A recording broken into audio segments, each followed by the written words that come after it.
Good morning everyone. I am Laukya, Dev in Chemistry, working at TGWRDC Devarakonda. So here today I am going to explain you about thermodynamics. So let's get started.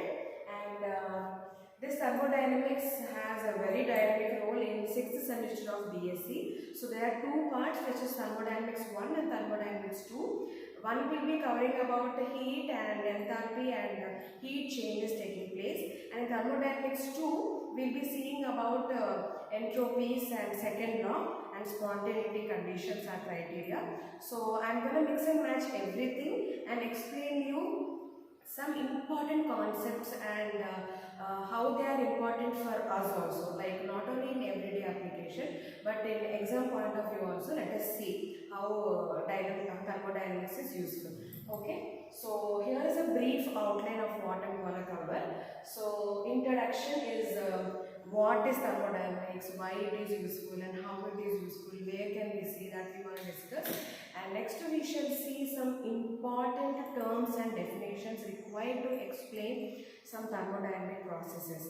And next we will go into laws of thermodynamics, be it first law which explains about heat and its changes, and second law which will be explaining about entropy and spontaneity. So later on we shall see all the relationships given by Maxwell. So those are called Maxwell thermodynamic relations. So let us start with our class.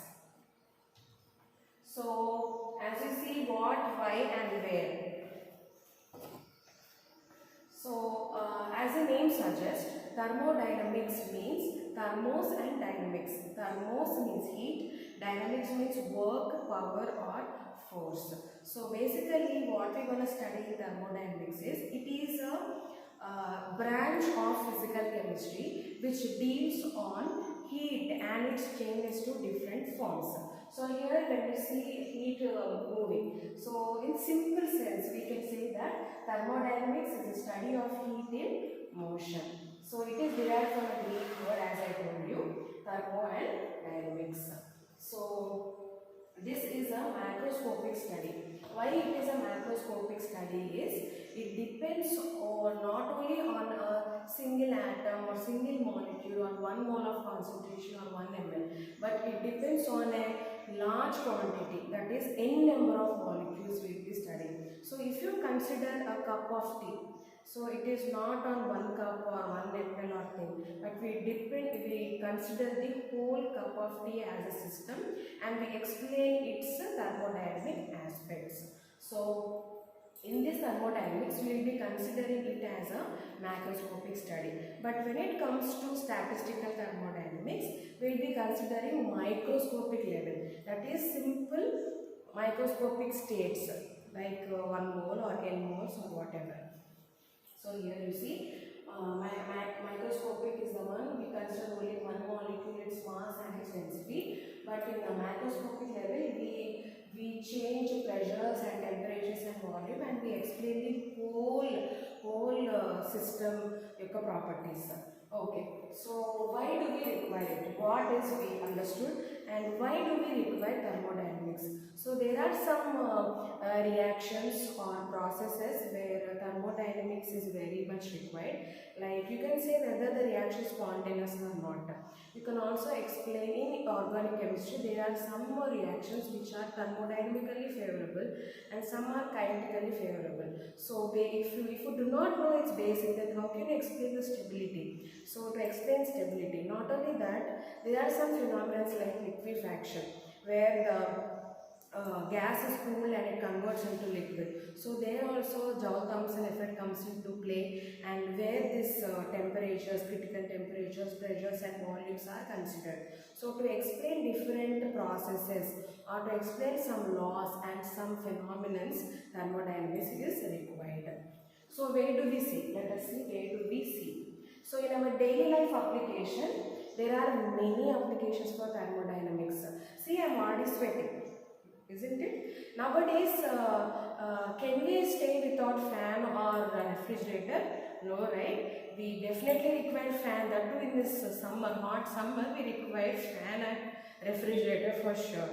But what is the principle behind those construction of those appliances is thermodynamics. Refrigerator, air conditioner, all these will come under Carnot engine. It is a reverse of Carnot heat engine. Not only that, in constructing kettles or pressure cookers, these thermodynamic principles are involved. Not only in that, here if you can see a thermo flask, or the name itself is saying thermodynamic flask. Thermodynamic flask is an example of an isolated system where there is no transfer of energy and mass.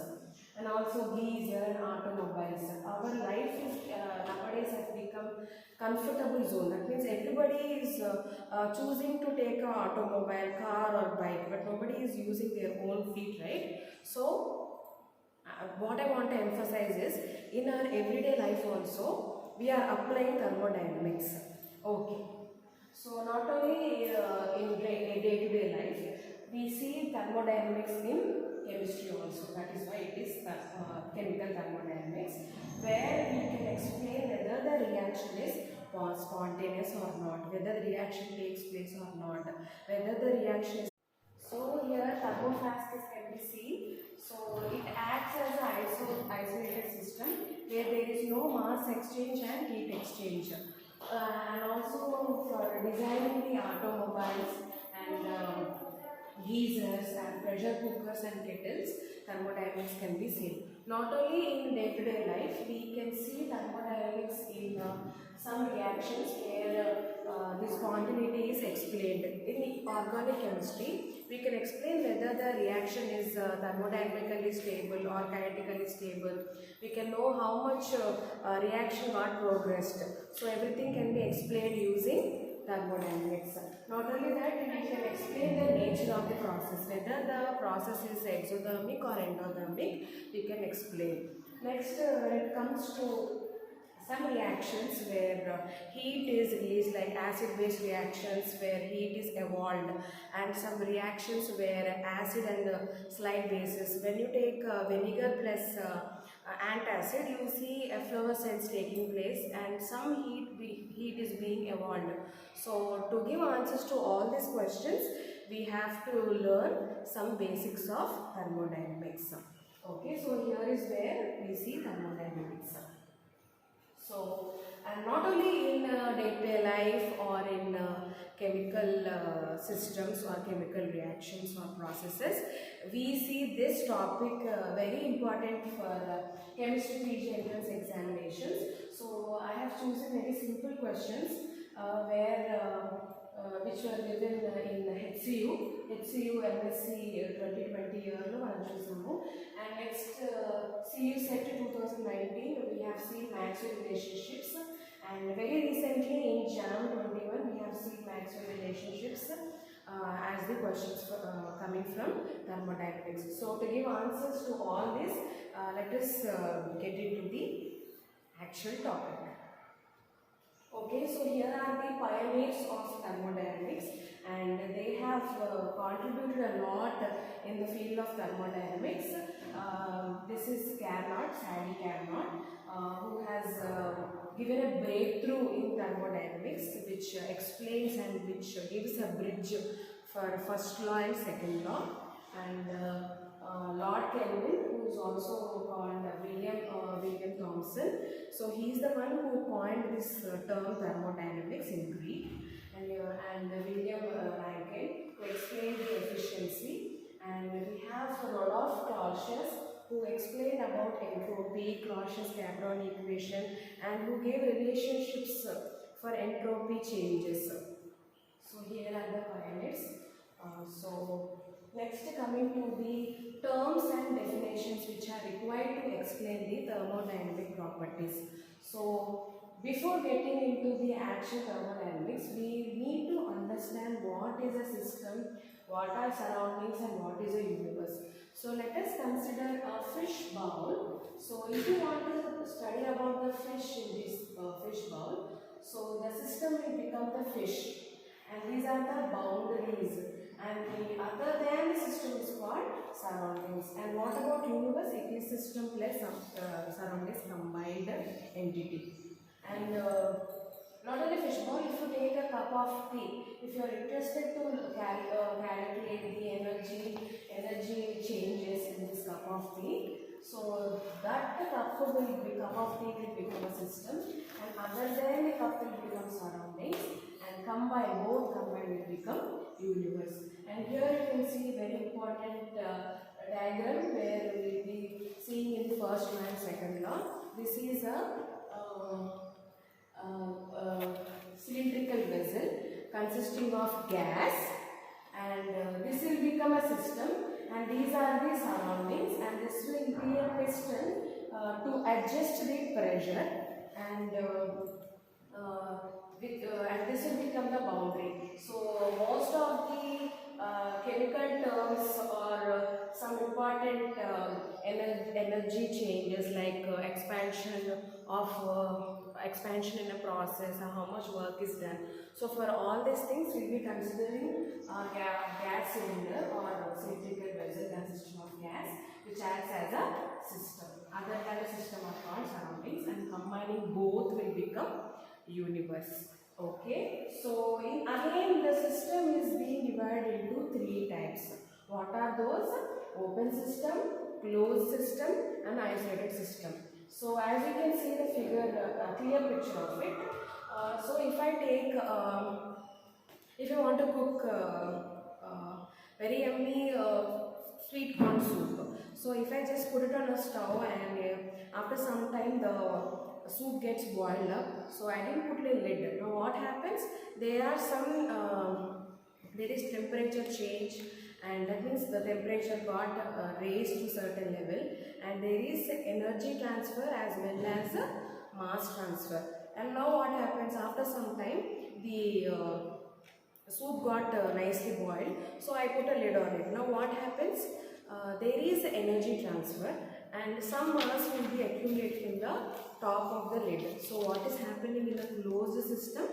The system is become closed. Why? Because there is no mass transfer, there is only energy transfer taking place. But when you consider an isolated system, that is, if I want to go for a picnic with my friends, so I want to take tea because I wanted to take tea regularly in regular intervals. So what did I do? I took a flask and I poured some tea.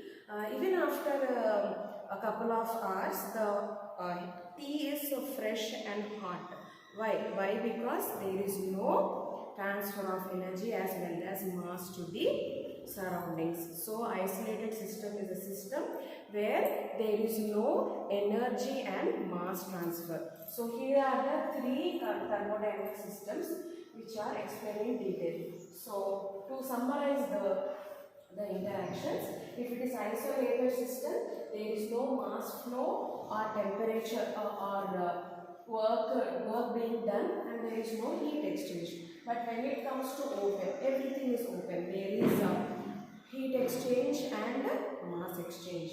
But when it comes to this closed system, there is no mass exchange, but the heat and work is being done. Okay. So next are some important processes taking place in thermodynamics. So let us see an adiabatic process. What is an adiabatic process? A process where is no transfer of heat taking place. That means there is no exchange of heat.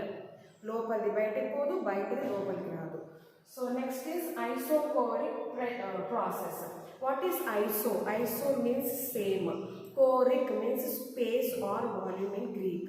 So if there is same volume or space given in a process, then that process is called isochoric. So a process where there is no change in the volume, then such type of process are said to be isochoric. So isochoric, what do we understand is there will be no work also done. Why? Because work is equivalent to heat, and it is defined by W is equals to P into dV. dV is the change in the volume. If there is no change in the volume, can we expect any work is done in the system? No. So if the process is isochoric, then automatically there is no work done by the or on the system. Next is isobaric. ISO, as I told you, is the same or equal, and bar is a term or a measurement used to explain pressure. Pressure ki manam use chese measurement enti ante atmospheric pressure or bar. So because we are making it equal, so such type of processes are called isobaric when there is no pressure change. Next, coming to isothermal process. This is an important process. So in thermodynamics 1, you will be seeing some processes which are adiabatic and isothermal. Adiabatic means no heat exchange, but isothermal, as the name suggests, iso, same, thermal means no temperature change. That means along the process, the temperature must be maintained constant. And next, coming to reversible process and irreversible processes. This is also very important in thermodynamics. To explain spontaneity, we have to understand the reversibility. So reversible, what is reversible? A process said to be reversible if it again comes to its original state, or if it is reverted to its original state, then such type of processes are called reversible processes. But in reality, these processes do not take place. That means just like ideal gas and ideal solutions, this is an ideal nature of processes. This is an ideal process. Next, coming to irreversible process, the process which cannot be retained to its original state. But these processes are natural processes. Most of the processes are spontaneous and natural and irreversible. So here is a simple example which explains about the irreversible and reversible nature. See, we are heating a metal, and if you stop heating, then again the metal can revert back into its solid form. And in case of irreversibility, if you take an egg and you make an omelette, can you bring the egg back? No. So such type of processes are irreversible processes. Okay. So before getting into state function and power function, I would like to explain you about extensive properties and intensive properties. What is intensive properties? The properties which does not depend on the quantity. If you take 1 ml of solution, if you calculate the concentration of 1 ml solution is same as concentration in 100 ml of solution. So such type of quantities or properties are called intensive properties. But when it comes to extensive properties, these are the properties which depend on the quantity. Like I told you, concentration comes under intensive, but the volume, it is 1 volume or 5 ml or 2 ml, it depends on the quantity. So intensive properties do not depend on the quantity, but extensive properties does depend on the quantity. So now again getting back to state and path functions. As you see, state functions will depend only on the state of that system. State in the sense, if you consider energy, it is first in the initial energy, and after the process took place, it will come into the final state.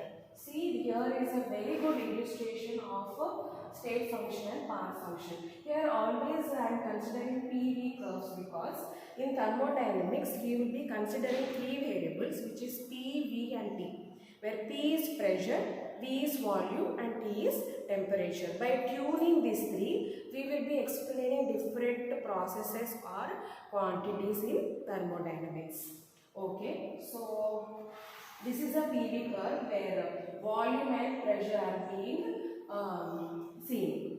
Changes in pressure and volumes are being seen. Whatever the path it takes, it's actually looking like an amoeba, but whatever path it is taking, the initial and final stages are the same. That means the system, when it's starting at V1 or T1, finally the temperature is again T2, which is equals to T1. If it is T1 is equals to T2, then that energy is state function. So here are some examples of state function, which is enthalpy or internal energy or entropy or pressure or temperature. These are some of the state functions which depend only on that state. T1 means T1 at that state, T2 is T2 at that state.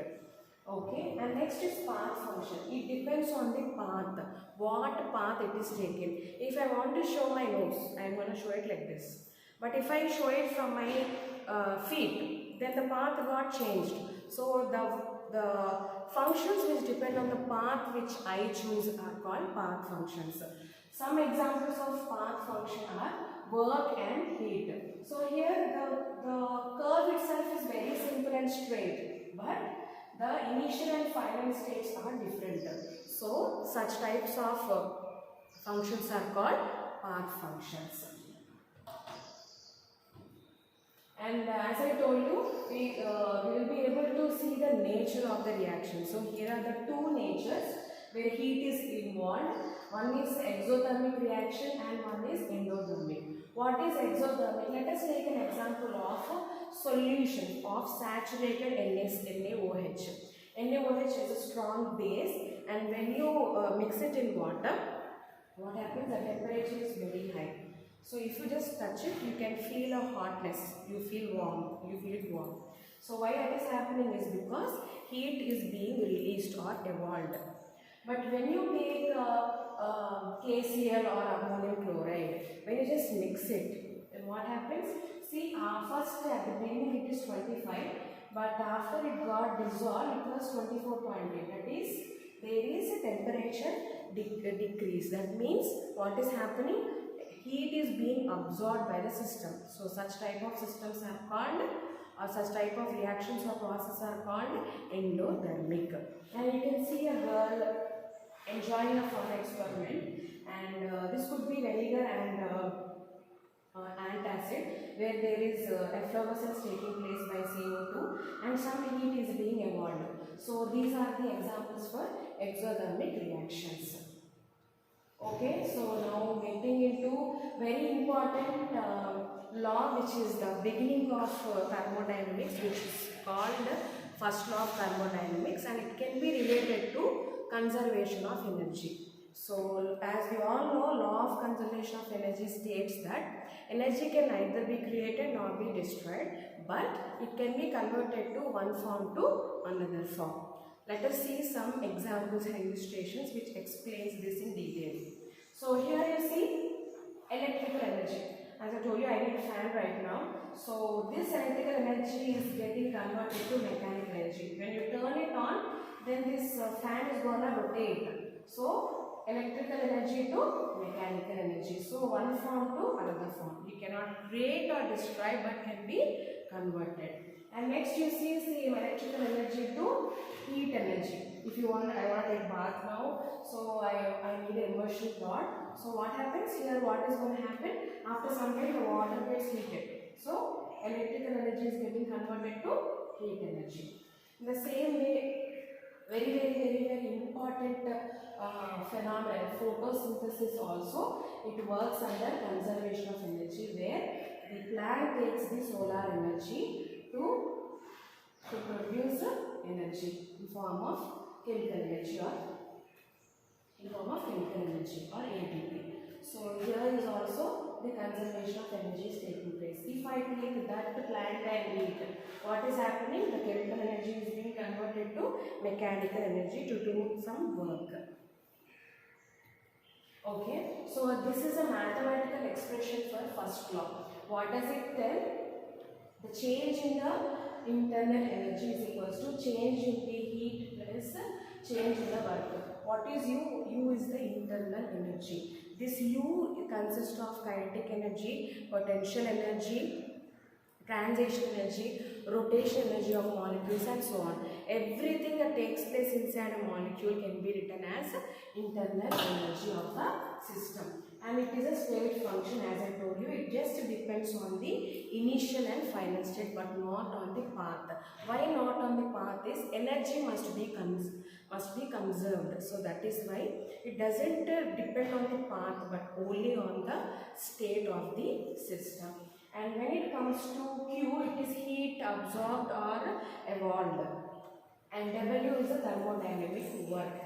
So let us take a very good example. Here is a fitness freak who's gone to gym, But before starting his gym activities, he took some energy drink. So the energy which he took will be Q. Okay, and next he's gained some energy, so it is E1.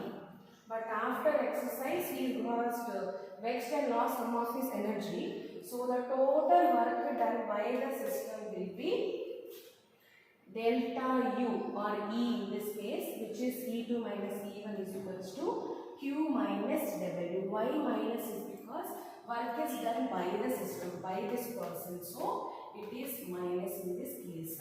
So Q is positive when there is absorption. For endothermic reactions, Q is positive. For exothermic, where there is loss in energy, so for such reactions it is minus. In the same way, work is positive if work is done on the system when you compress. But when it is negative, then we understand that work is done by the system. That is in this case. Okay, so getting back into very important concept, which is Carnot cycle or Carnot engine or heat engine. So first assumption we have to take is, why we are considering Carnot cycle is, Carnot cycle explains about the conversion of heat into work.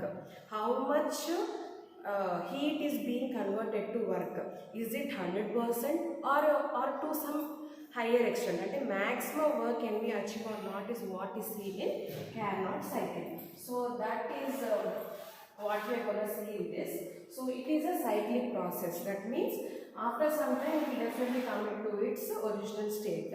So it is divided into 4 strokes.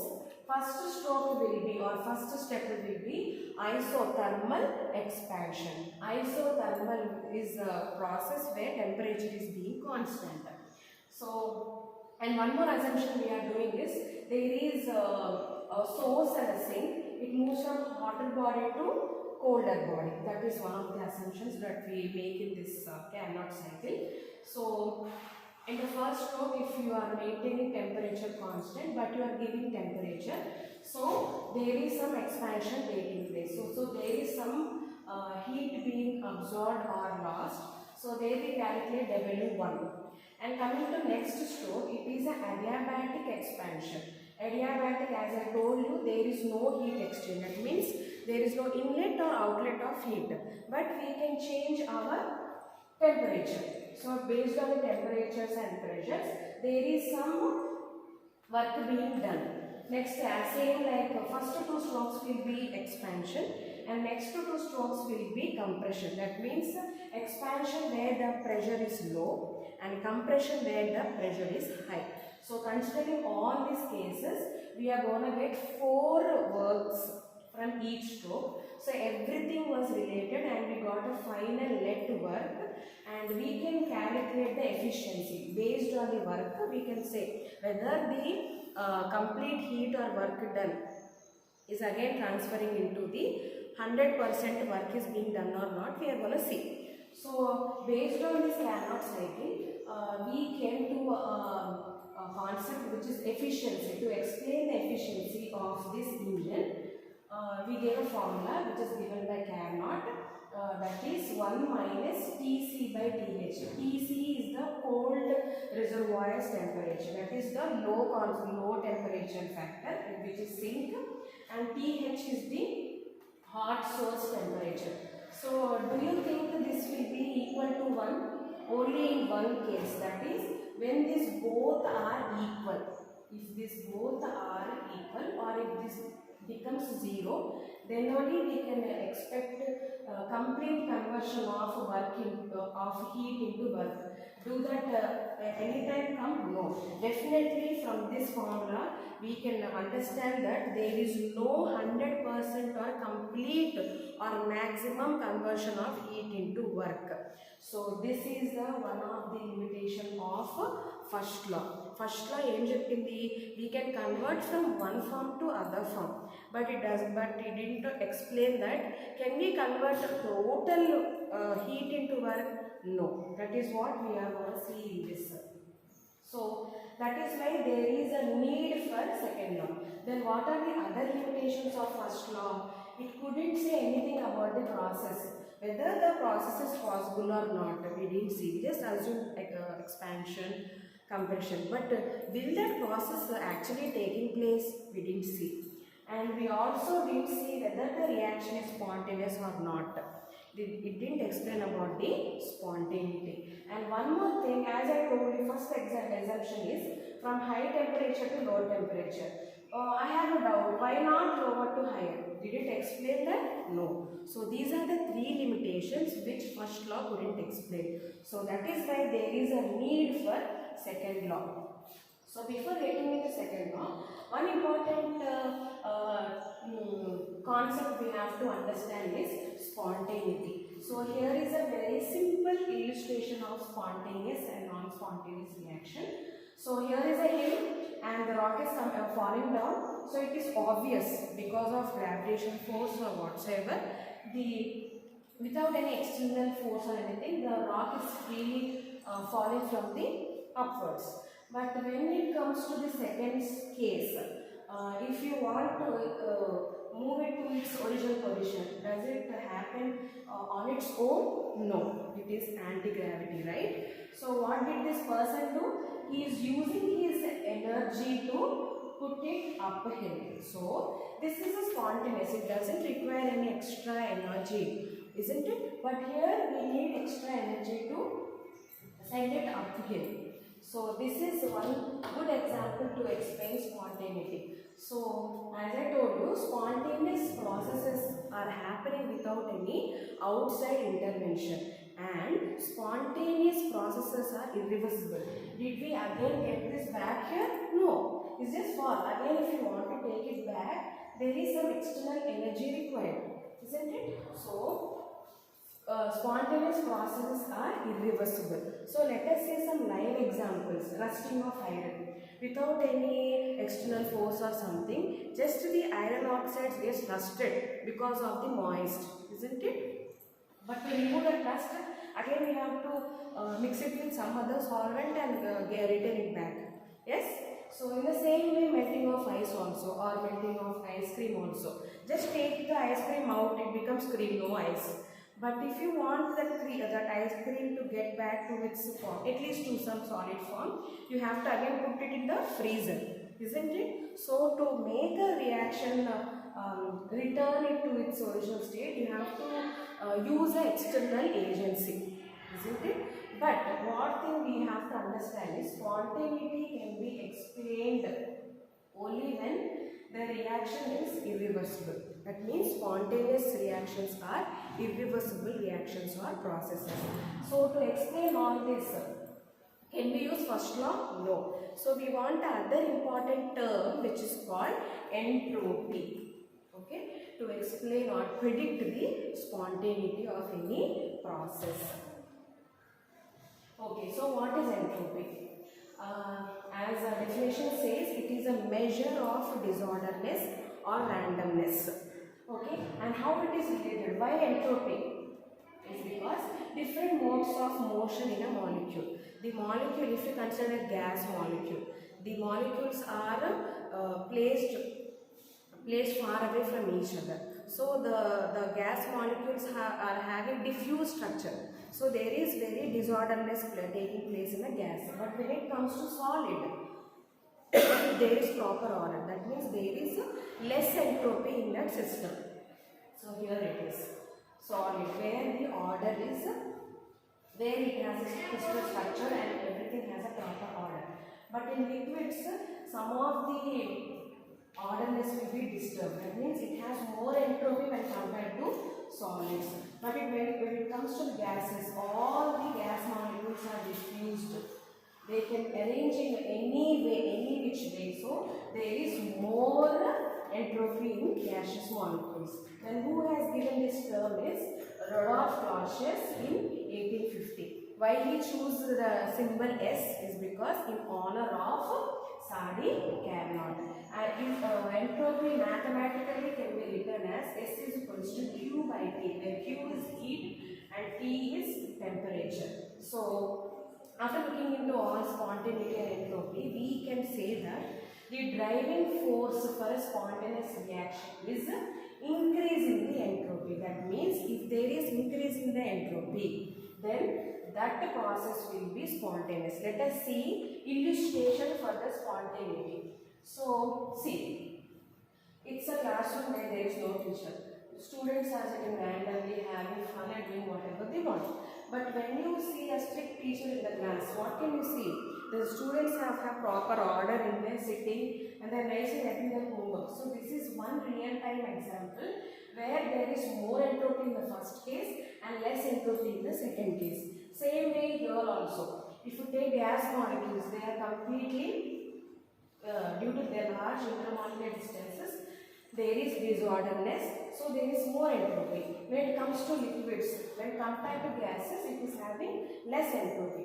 And here solids have very good order, so there is less entropy when compared to gases and liquids. Okay, so here you see, I am there. I have so many bricks with me. I just throw it like this. Can you expect the situation like this or like this? Automatically, most probable way is this. It can randomly fall. We can't say in this format or this because it's spontaneous, isn't it? But when you fix it properly, then is it spontaneous? No, you are giving some energy and you are placing it in a proper way. So, more the spontaneous, there is more entropy. So, that is what second law is explaining. All spontaneous processes cause entropy increase. If there is increase in the entropy, then automatically it is a spontaneous process. Okay, so let us see some other criteria where other energies are involved. So spontaneous reactions, we getting back into spontaneity. As I told you, entropy will increase for a spontaneous reaction. So entropy changes in thermodynamics. As I told you, we will consider only changes in the systems. We just not see first final state or initial state, but we will be seeing the changes taking place in them. So change in the entropy for universe is equals to change in the entropy for system and change in the entropy of surroundings, which must be greater than 0. Why greater than 0 is there is increase in the entropy. The entropy must be very large for spontaneous. So mathematically greater than 0 is a term which we are giving. So when you relate entropy with Gibbs free energy, Gibbs free energy is the energy term or thermodynamic potential to explain whether the reaction will take place or no. Not only in chemical kinetics, you see this in electrochemistry to explain the chemical properties, electrochemical nature of the reactions. So by relating these two, we can say that if entropy is more, that means Gibbs free energy must be less. Why? Because there is negative sign present before entropy. So if this is more, that if this is positive, then automatically this will be negative. So this is one such criteria for spontaneity where Gibbs free energy must be 0. So as you saw, one form of energy can be converted to other form, and to explain the spontaneity we have explained about entropy and Gibbs free energy. So how do you relate all entities or potentials is by using Maxwell relations. Let us get into Maxwell relations. So as you can see, these are some of the thermodynamic potentials to explain the reaction. If I want to consider the kinetic energy or potential energy in a system, then what I will consider? I will consider internal energy. If I want to consider enthalpy, if I want to see the heat content of the system, then it will be enthalpy. If I want to consider the reaction, whether it is spontaneous or not, or whether the reaction takes place or not, then what I consider? I consider Gibbs free energy or universal free energy. So these are some differential forms which explains. So first one is a fundamental thermodynamic relation. As I told you, du is equals to dq plus dw, isn't it? du is equals to dq plus dw using first law. Using first law we saw. So here in place of dq, as you know, entropy is equal to q by t. So you can put the q is equal to ts. So ts minus work is equal to pressure into volume. So this is a fundamental first law and fundamental thermodynamic relation. From this we can derive enthalpy, Gibbs free energy, which can also be written as A, and we can get Gibbs free energy. So in the first case, what are the natural variables which are changing is entropy and volume. In the case of enthalpy, what are the independent variables on which the enthalpy is depending is entropy and pressure. In case of Helmholtz free energy, which is A, we consider V and T, volume and temperature. In case of Gibbs free energy, it is pressure and temperature. Okay, so these are these are the Maxwell relationships which explains the thermodynamic potentials. What are they?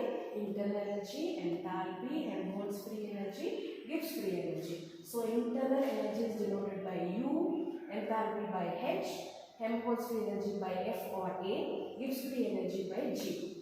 So as I told you in the last slide, these are the variables on which these functions depend on. So because there are two variables there, that is why we are considering partial derivatives to these equations. So dou t by dou v, if you consider s as constant, s as constant, you will be taking v in this term. If you take v as constant, you will be considering s. Isn't this confusing and mathematics involved in this? So let us make this more simple by using a very good thermodynamic square which explains the Maxwell equations. So this is a magic square which is very important for chemists and physics like me. So let us see in detail what it explains. So we have to consider parallel lines in a square. That is, let me tell you, if I take dou t by dou v. So what is parallel to it? It is dou v by dou s. So if I want to explain about U, that is internal energy, then what are the variables that I should take? S and V. So keeping S and V as the variables, what I can do? If I take dou t by dou v, then what is parallel to this? Dou p by dou s is what we get. And what about this minus? Here you see both are positive. Why are the positives here and negatives here is arrows must be positives, and where there is no arrows must be treated as negative. So here there are positives, so no positive, and here there are negatives, so it is minus here. So this is the first thermodynamic relation given by Maxwell which explains about U. Similarly, if you consider dou t by dou p, then parallel what should come? Dou v by dou s. So what is dou v by dou t by dou p and dou v by dou s? What are the variables which are changing is S and P. And what is S and P? It is enthalpy. So to explain about enthalpy, this is the relationship we want. Similarly, dou p by dou t will be dou s by dou v. Okay, so it is minus and plus here, so it nullifies and we get no signs here. That is what you have to remember. And if it is B and T, then what does it explain about? It is Helmholtz free energy. Okay, and last and final, very important, Gibbs free energy, where P and T are the variables. If P and T are the variables, then see dou V by dou T. Parallel what are present? Dou S by dou P, which is minus, because plus is here and minus is here. So plus here, minus here. So these are the Maxwell relationships which explains the different energies, be it enthalpy, be it internal energy, be it Gibbs free energy, and be it Helmholtz free energy. So how to remember this? There is a simple mnemonic to memorize this. What is it? Good physicists have studied under very fine teachers. Good physicists have studied under very fine teachers. To become a good physicist, they should have a very good teacher, isn't it? So, good physicists have studied under very fine teachers. So, if you place it like this, then you can automatically understand this thermodynamics square, which is a magic square to understand Maxwell relationships. Okay, so I end my lecture. But before that, let us check what we learned in this class. So I told you a HCU paper. The question is about decomposition of nitrogen pentoxide, which I showed you in the beginning of the class. So decomposition of pentoxide is an endothermic process, but spontaneous. So what does it mean? Spontaneous means what? Then entropy must be greater than 0. That means it should be positive. Yes, it should be positive. So, and this decomposition takes place at high temperatures. So what we should consider, if you can see the temperature and Gibbs and spontaneity, here the temperature is high and it is spontaneous, that implies entropy must be positive. And how about enthalpy? It must be positive. Is there positive? No. Okay. And next what should be there? Gibbs free energy also must be negative. Is there negative? No. So the automatically the answer will be A, which is positive entropy change. Now coming, when you see the CUSA 2019 paper, there is a question which explains about the Maxwell relationship of internal energy. Okay, that means variables must be ds and dv. Okay, but when you see the options, there is an ambiguity between A and C because both are Maxwell relationships only. But one thing we have to remember is, here what is there? Internal energy. That means variables must be only S and V. In the first option there is S and V. Okay. Second option there is P and T. Does it explain E? No. And there and C, is there S and V? No. It is P and T. So it does not explain about the internal energy. So the correct option is A. Okay. Same way, very recently JAM paper also, there are multiple answers to this question, which direct question which explains about Maxwell relationships, and the options are A, B and D. By looking at this, you can easily explain this. So here is the concept check, and thank you for giving your valuable time. I hope you enjoyed my class. Thank you.